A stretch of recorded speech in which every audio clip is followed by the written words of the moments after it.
Pues yo creo que es un momento inédito, ¿no? De entrada, el 2018 es un documento histórico como suceso político, social, antropológico, filosófico.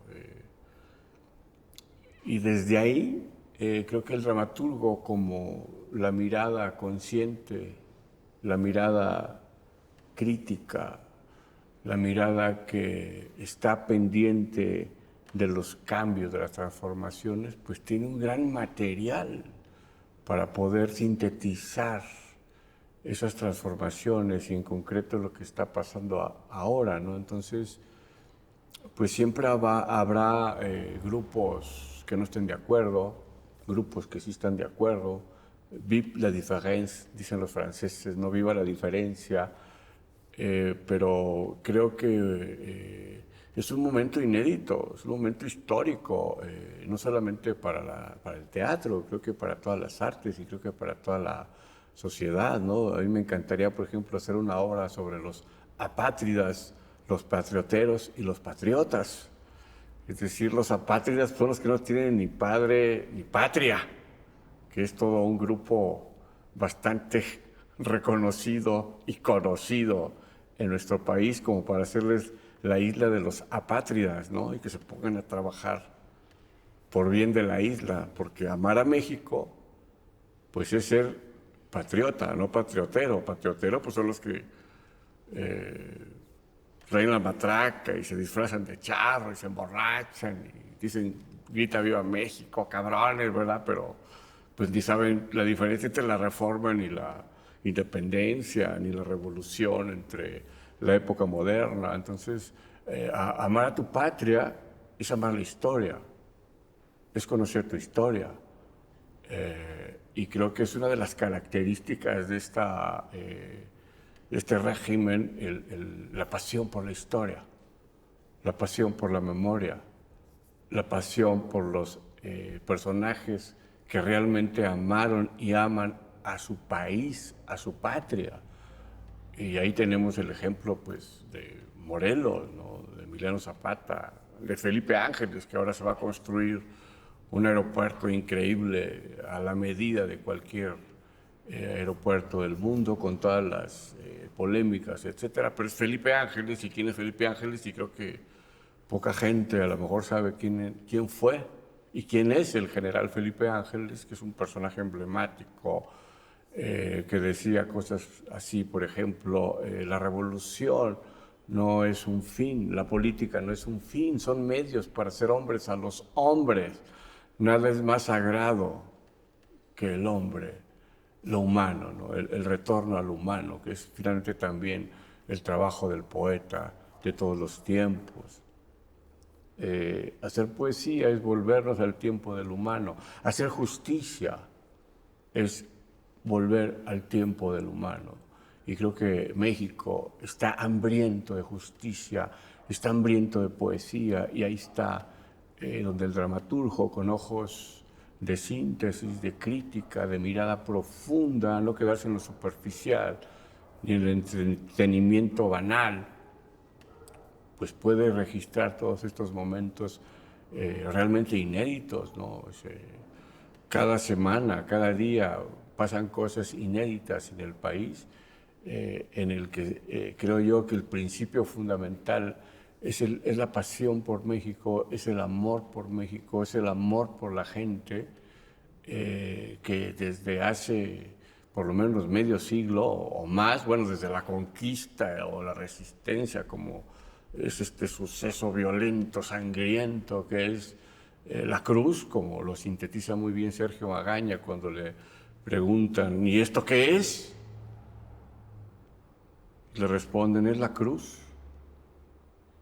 es algo que tú desconoces, es como un crimen, es como tu muerte, que son unas líneas uno de nuestros clásicos dramaturgos, Sergio Magaña, está sintetizando la colonia. México sigue siendo un botín a la fecha, no solamente de españoles, ¿no?, sino de muchos extranjeros. ¿Quién es quién en las minas? Habría que decir. ¿Quién es quién en los puertos? ¿Quién es quién en los armamentos que entran todos los días de los Estados Unidos? Madero compró armas norteamericanas para hacer la revolución. Y Sergio Magaña tiene una obra que se llama Santísima, donde nos habla de este burdel, no solamente de mujeres, sino de armas y de revoluciones. Entonces creo que en este momento habría que hacer toda una serie de cápsulas, de películas. Por ahí sé que se está filmando Lázaro Cárdenas y su esposa. En fin, creo que hay toda una serie, creo que las artes, el cine, que tiene una capacidad o las redes, que tiene una capacidad de millones y millones, porque el teatro, que es un arte muy antiguo, pero muy vigente, pues tiene menos público. Pero desde ahí, una hipótesis que tengo es que todo es hijo del teatro en los medios de comunicación. Esta entrevista tiene una parateatralidad fantástica, ¿no? Porque aquí te veo los ojos, está el micrófono, están las cámaras, pero finalmente es un diálogo, ¿no? Y entonces las redes sociales, el cine, tienen una capacidad de poder influir a millones de gente. Imagínate una cápsula sobre Felipe Ángeles, pues cada semana, ¿no? Cómo fue su fusilamiento, quién organizó el juicio vendido de Felipe Ángeles. O sea, Venustiano Carranza primero manda asesinar a Emiliano Zapata un 10 de abril de 1919 y luego el 26 de noviembre del mismo año fusilan a Felipe Ángeles en el Teatro de los Héroes de Chihuahua. Eran dos personajes muy incómodos en el sur y en el norte para Venustiano Carranza, y en una mano la Constitución y en otra mano el crimen. Interesante obra, ¿no? Luces y sombras de Venustiano Carranza. Y el discurso, la narrativa, incluso la poesía, me atreveré a decir, de Felipe Ángeles para defender su patria, su nación, como un mexicano universal.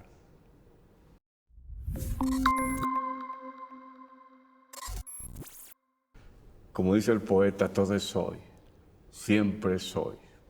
Ayer, pues ya fue ayer, mañana no sé. Yo creo que el teatro en México es extraordinario. Gurrola decía que fue un gran poeta del teatro mexicano, Juan José Gurrola, ya olvidado porque a los mexicanos, así como nos encanta festejar y gritar ¡Viva México!, también hay una especie de amnesia ahí muy perversa, muy terrible, de olvido, luego existo. Por eso amo la memoria, porque la memoria, no, como otra vez el poeta, siempre la poesía, ¿no? La historia es la lucha de la memoria contra el olvido. Entonces Gurrola decía que el poeta mexicano era genial ante el europeo, porque tiene una capacidad de resolver cosas.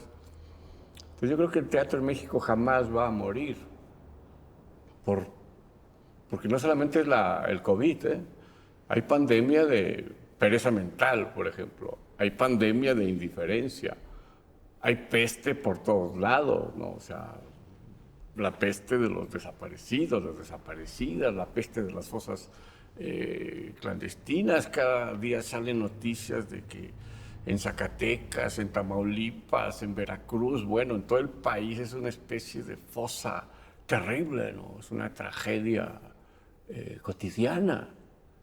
Y con todo y eso, con todas las contradicciones que vivimos, creo yo, es que el teatro tiene una capacidad humana extraordinaria, ¿no? A pesar de la pandemia, a pesar de que se cierran los teatros, a pesar de la industria del entretenimiento, que justamente es una contrateatralidad.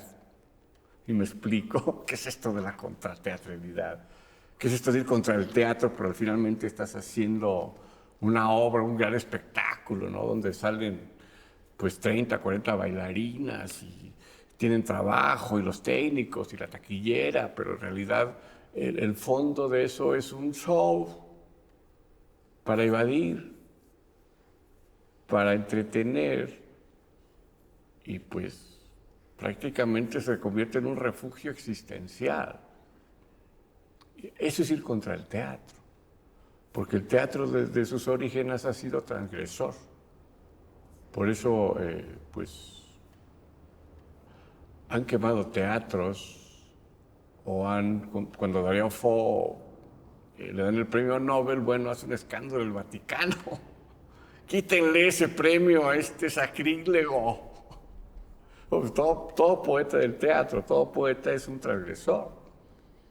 Entonces creo yo que el teatro con mayúsculas, jamás va a desaparecer, porque el ser humano, el son teatricón, el animal escénico, la bestia dionisiaca, es una orquesta tragicómica que por más internet, por más pandemias, por más tecnología, ahí va a estar siempre presente, ofrendando su ser todo, su corazón desnudo, para que el público no deje de asombrarse, no deje de conmoverse, no deje de pensar, de imaginar, porque sucede, como dice una de las obras que he hecho mucho tiempo, lo que sucede es que estamos perdiendo la imaginación y todo nos resulta sin sentido. Eso es. Me gustaría tener un brazo color lila en el estómago, un ojo naranja en medio de la frente y una lengua verde como alga. Me gustaría echarme sobre el pasto y poder conversar con las vacas. Es decir, soñar, como diría Hamlet. Soñar, sí. To dream. That's better.